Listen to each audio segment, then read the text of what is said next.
C.J. Stroud sacked on their final possession, and Oregon knocks off Ohio State 35-28. C.J. Stroud, 35 of 54, nearly 500 yards, 3 touchdowns, and a pick. You look at that stat line, you're like, my goodness, he threw the ball 54 times? Yeah, he threw the ball 54 times. C.J. Verdell had himself a day. 3 total touchdowns. Oregon just ran the ball at Ohio State, and they did not stop. They kept running it down the throats of the Buckeyes, and they built a lead at halftime, and they never relinquished. 35-28, Ohio State loses for the first time at home since 2017. They had won 23 straight home games. Oregon had been 0-9 all time against Ohio State. They get their first win against Ohio State. Last meeting was in the national championship in 2014. First year of the college football playoff. Now, Ohio State's chances at the college football playoff,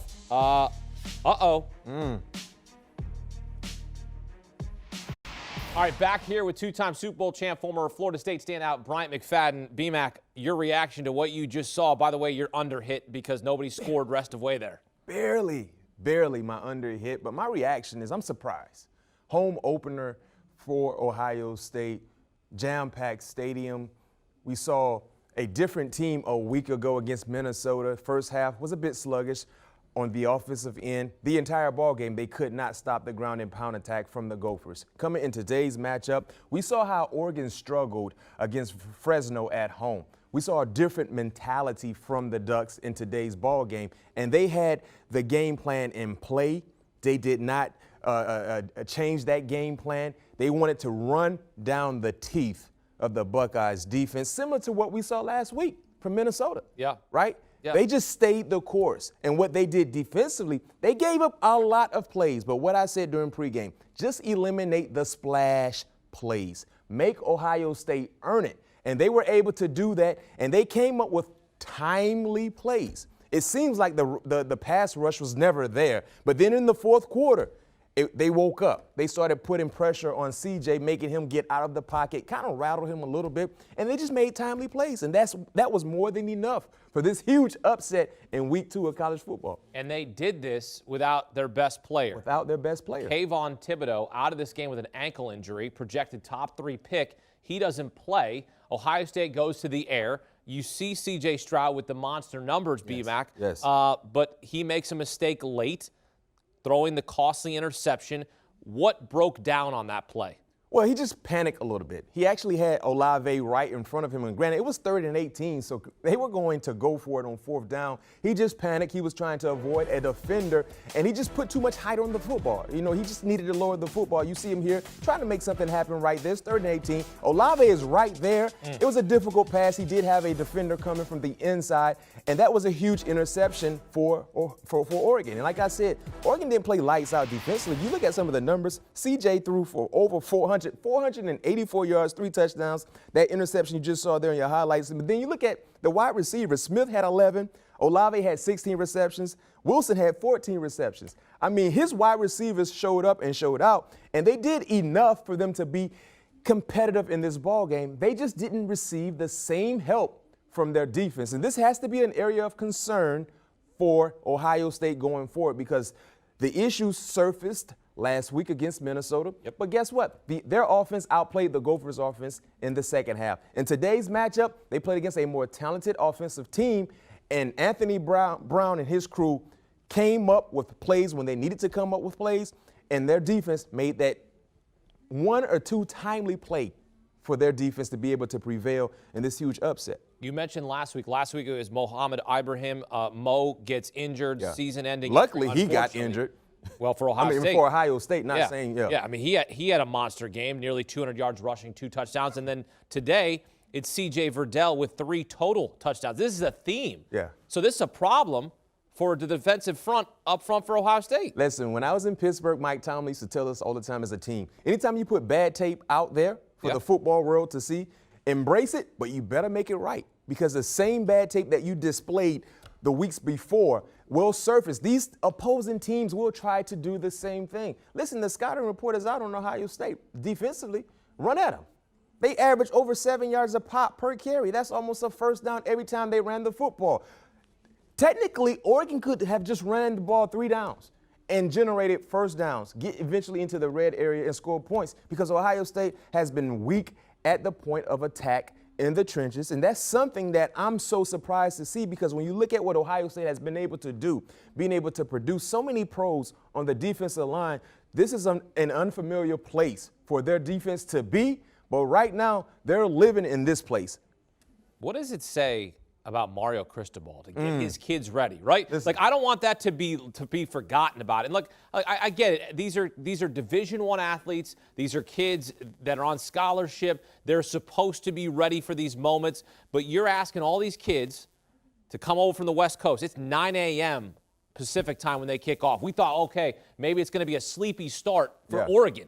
It's a sleepy start for the Buckeyes. This is their home opener. No excuse. And Oregon just comes right down and just dominates from the first half they were leading, and then end of the game they get a big interception. What does it say about Mario Cristobal to get his kids ready for a monster game like this? No excuses. He had his guys dialed in. Number one, they weren't afraid of the moment. They weren't afraid of the team they were going against. Number two, no excuses. Like you said, it was a 9 a.m. kickoff on the West Coast. Their job was to deliver the baby. Nobody cares about your labor pains. You're supposed to deliver the baby and get it done by any means necessary. And that's what they did today.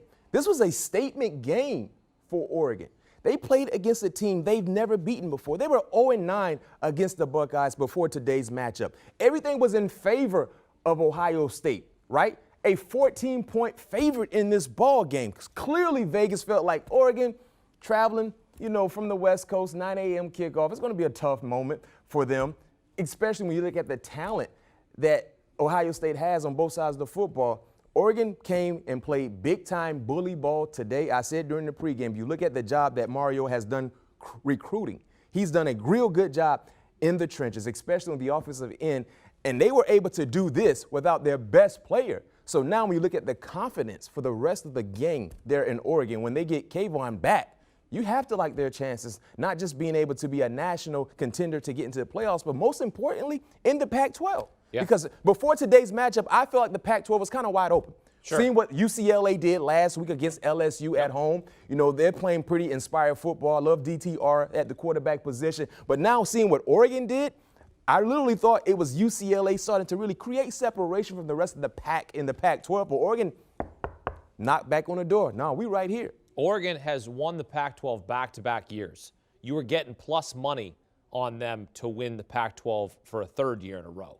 They make a statement. And really entirely, big picture, the Pac-12 has made a statement. You mentioned the win for UCLA over LSU. This, and not to say the Pac-12 was never on the map, this puts them firmly back on the National College Football Playoff map. No question. This was a huge game for their conference, because when you look at the makeup of the playoffs over the last few years, which conference was left on the outside looking in? Pac-12. The Pac-12. Deserving so, because they were so inconsistent. But now we saw a Pac-12 team last week on the national stage do what? Play physical football against an SEC powerhouse in LSU. Then today we see a Pac-12 team play physical football once again against a Big Ten powerhouse in Ohio State. Yes, they're serving college football notice. You know what? We're here, and we're tired of being left out of the conversation when it comes to playoff football, because right now, those two teams that I talked about, UCLA and Oregon, the job that they did last week and this week, clearly they're putting college football on notice. We can play football, but we can do it the old-fashioned way. Take you in the back alley and just swing. We're swinging. This game certainly has national title implications in it for both schools. Ohio State now 1-1. They've got a while until they play Penn State. We know that Penn State, coming off a big emotional win against Wisconsin, that could be a big, big test for Ohio State if you're talking about the path to the college football playoff. If they win out, are they still in the college football playoff? It depends on what happens in the Big Ten championship game and who they're facing off against. But we don't know if they'll get to that level. You know what I mean? When you look at their schedule, next week they have Tulsa, Akron, Rutgers, Maryland, Indiana, Penn State, Nebraska, Purdue, Michigan State, Michigan. Yep. So their schedule is not tough. Correct. You know what I mean? Based on what we know right now. A lot can happen between now and the end of the season, but right now their schedule is not as tough. That's why this game was so huge. because you look at their schedule, they have Penn State who's ranked. No one else on their schedule is ranked. No.